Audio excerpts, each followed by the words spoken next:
This is how we fucking do things here. Either get in or get out. I do not care, but we win. And if you can set that frame, you will attract winners. And winning is not for everybody. And so that means that on the team, there's probably some losers. And it's not for everybody. So that's the decision you make, and that's from top down. So there's the tactics, and then there's the root issue. I would try this first. If this doesn't work, you have to probably gut things. Alex Hormozi gives this guy the solution he needs to get back on top after losing a huge portion of his income, as Alex Hormozi confronts this problem with his business that continues to plague his growth. So like and subscribe as we follow financial distress and how to get out of it. So let's check it out. I am a real estate wholesaler. Okay. We're currently averaging about $450,000 a month in revenue. I would like to be at $1 million. That's your spread? That's what you're making, or that's like house volume? That's gross. Okay. So what's your spread on that? What's your take home on that? So we're at 40%. So right around 250, 240. Interesting. Weird. That's high. What are you wholesaling? Right? All right. So here's the. He's like, have you heard of brothels? So imagine a brothel, but now it's all midgets. Okay, keep going. You're good. Okay, but here's the challenge we run into. So we're currently at 450 average. Yeah. We've had 700K months this year already. Okay. The challenge is every time we get to those numbers and I try to, hey, you know what? It's time to ramp up. For some reason, we tend to tank to, 200, 250. Okay. I have cause to believe it's the sales team and just, they have those power months where everyone, takes home 20, 30 grand. And then the month after it's like. Are they pure commission or is it split? So there is a base salary. Okay. What's the split between commission and base? So they're at 42 base. Okay. Per annum, and then 10% of the assignment fees. Of the fees. All right. This is so you have an ops issue, which is sales ops, and so it's like this is going to be much more weedy in terms of like tactics to answer this question. But it's like there's probably like 20 things that you need to be doing, and you're probably doing like 13 of them, and the other 7 are going to be the thing that make the difference in creating the consistency of the team. That's at the surface level. At the deep root of this is who's the leader of the sales team? I do have a sales manager. Okay. I mean, if you know all your problems are coming from your sales team, well, yeah, who's your leadership? Because if you're not being able to stay consistent month on month, obviously there's a drop off. The inputs are changing, and that's why the outputs are changing on the back end. If you have a really good month, a back month, I mean, if you can consistently do your business in this way month on month, the only reason you're seeing that much of a drop off is because someone's not doing what they're supposed to be doing. Otherwise, there's a wrench in the gears or something like that. But why? Yeah, he should be instantly pointing at his leadership, be like, what's going on? What are you doing? In fact, what is your team not doing? So he or she is the problem. Because like sales at the end of the day is a culture game. Well, everything's a culture game, but like sales, you can feel it so quickly when things are good or not good because the feedback loops are so fast. But for whatever reason, you do not have a culture of consistency within your team. I would wager that script adherence is low because you have such variability in close rates, unless there's a change in lead quality, which would be something else. But are the leads the same, like this month as last month? Yes, the leads are the same. Yeah, so it's a sales discipline issue, which then comes down to the training cadence, the scripting, how people are being managed on a daily basis and weekly basis in terms of their career goals, how like you're doing morning, like this is all sales ops. I could like just start talking about sales, but like this is a pure sales ops issue. And so at the, like there's a 2-step, like I would approach this in 2 steps. Step 1 is we should do all the stuff that we are not currently doing, or we should be doing. Everyone should be reading the same script. If they're not reading the script, why are you on this team? Right? We need to have training that's every day to make sure that they are saying things the right way. We need to make sure that everyone memorizes the script. Some of you guys might have seen the YouTube video I put out like 2 days ago about this. But like they have to breathe the script. If they are not saying the script word for word, you cannot be on this team. You cannot take these calls. I'm getting these leads, and not for you to go cowboy and make shit up. And that then if we cannot solve that problem, because for whatever reason you keep trying it and they don't adhere and they go off script because they just want to close the deals, it means you have a cultural issue, which is a lead.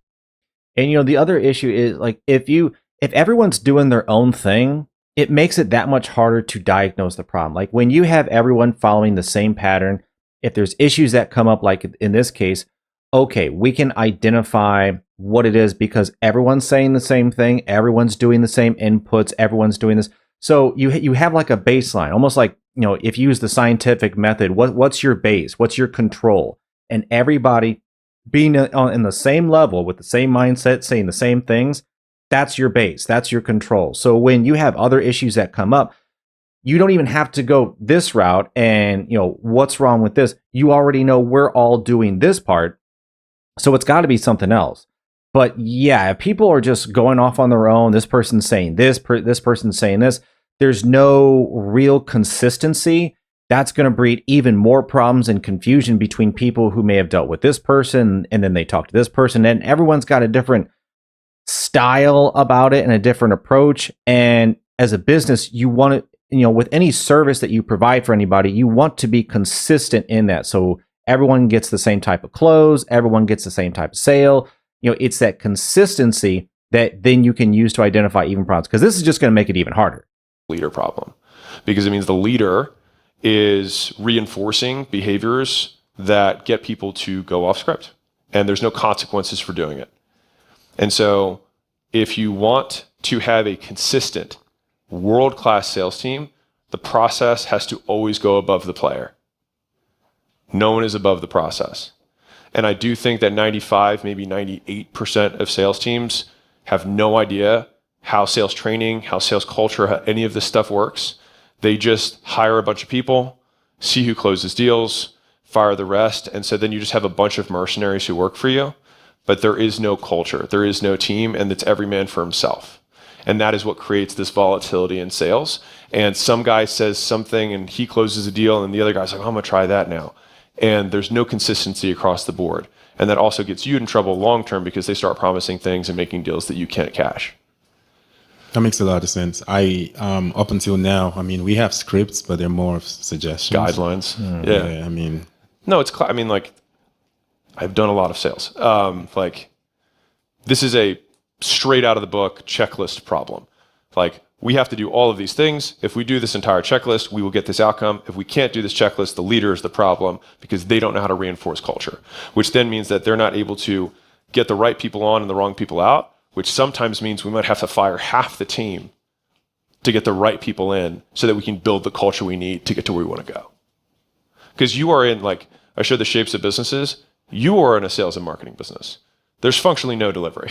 Like you're just basically like, are you guys doing outbound or like smiling and dialing, or do you buy leads from setting teams? Inbound, just Google Ads.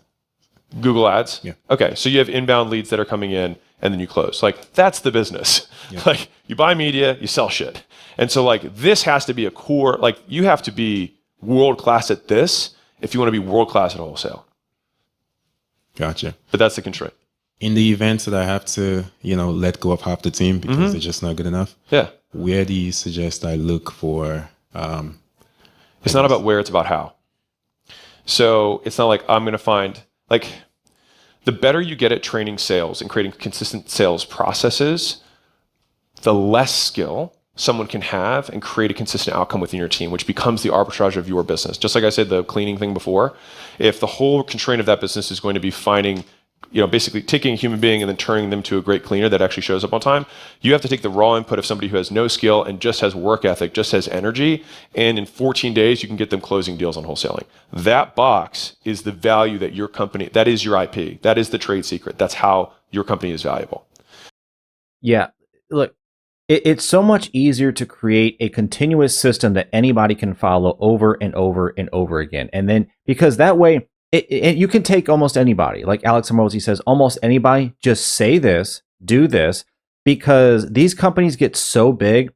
Sales companies are insane, but they have so many data points They know the script. They know what you need to say. They know how long this. They break all of this stuff down into a system that you can take your face and your body and plug it into there and just reproduce the results that they know they can get. So they give you all the material, they give you the script, they give you the knowledge because they know this works. If you do this thing X amount of times, 10, 20 times, then you hit 5 or 10% of how many people equates to how much money at the end of the year. They have all of this number and data. So all it is a matter of putting the inputs in, and they already know they're going to get the outputs. It takes the, as he said, like cowboy effect out of it, the mercenary mentality. And it's like, just do this and we guarantee you will make money if you do what we tell you to. It's so much easier to work that way rather than everybody doing their own thing. And so when I say who versus how, like, where do I find these people? You could run Indeed ads and find, like, for this caliber of salesperson, they're everywhere. The issue is then, what is the process and what are the expectations we're setting for those people as they walk in? And so typically when you're doing high volume sales like you are, how many guys do you have on the team? Currently 17. Okay. So when you have that, I mean, mid-sized, someone comes in, usually you get constrained because the amount of churn you have of people quitting, leaving is about equal to what you have to hire. And that's what keeps you stuck. Right. And so it's a process issue kind of on the demand gen side for talent. And so usually we look at that and say, okay, what part of this can we screen ahead of time? So it's like, let's send them the script before they even show up. So people apply, we send them the script. And then send us a 60-second video of you saying the script. And then from the 60-second videos, we're going to invite people to a group call, not one-on-one, because we don't have time for that. And we're going to go quick drill, say the script, give a piece of feedback, see how they do it again. If they could take the feedback well and they were prepared, great. It means they're coachable. They have work ethic. Awesome. Now we can take you to a job offer call. If somebody has attitude on the coaching, they're out. If someone doesn't show up prepared, they're out. Very easy screening. And so you take 10, you pick 2, pick 3, they go to the next one, you make job offers. And that's the flow. But like the entire sales process of selling them on selling for you sets the frame for how the company operates. Like how disciplined you are and how militant you are in terms of how you set the frame for this is how we fucking do things here. Either get in or get out. I do not care, but we win. And if you can set that frame, you will attract winners. And winning is not for everybody. And so that means that on the team, there's probably some losers. And it's not for everybody. So that's the decision you make, and that's from top down. So there's the tactics, and then there's the root issue. I would try this first. If this doesn't work, you have to probably gut things. Thank you. The other thing is when you have a high turnover rate and you constantly see people going out the door, new people come in, they ask like, hey, how things have been here? Like, oh, you make some money, but there's a high turnover rate. I mean, when Alex Hormozi is talking about the culture, everyone sees that, everyone's hearing that, but you don't want to turn people over. Like you want to retain them. You want to retain good quality people. In this day and age, there's plenty of people, looking for jobs, but I do think quality is a bit harder to find. So I think it's a good idea, like what he said, just find easy ways to vet out the weak links, and then you're going to find stronger people. And eventually, as your team gets stronger and stronger, that starts playing off into the culture. Everyone sees like, hey, everyone's making money. Now everyone's sticking around. This is the type of place I want to be. Like once you get it right, then it's so much better, but you got to get it to that place. And yeah, when you have weak links on your team, whether it's sales or anything, not more often than not, those are the people who are kind of going to ruin it for everybody else. And you're better off just saying, nope, I can find someone else better than you. You're not helping anything. And yeah, we need to make this place a successful place, and that type of mindset just isn't going to work. But thanks for watching, folks. Like and subscribe. Let me know down below in this type of an instance, what would you do? Do you think it's the sales team? How would you respond? What would you do with your type of sales culture? And let me know if you've got any sales experience down below in the comments. Thanks again. Like and subscribe, and I will see you on the next one.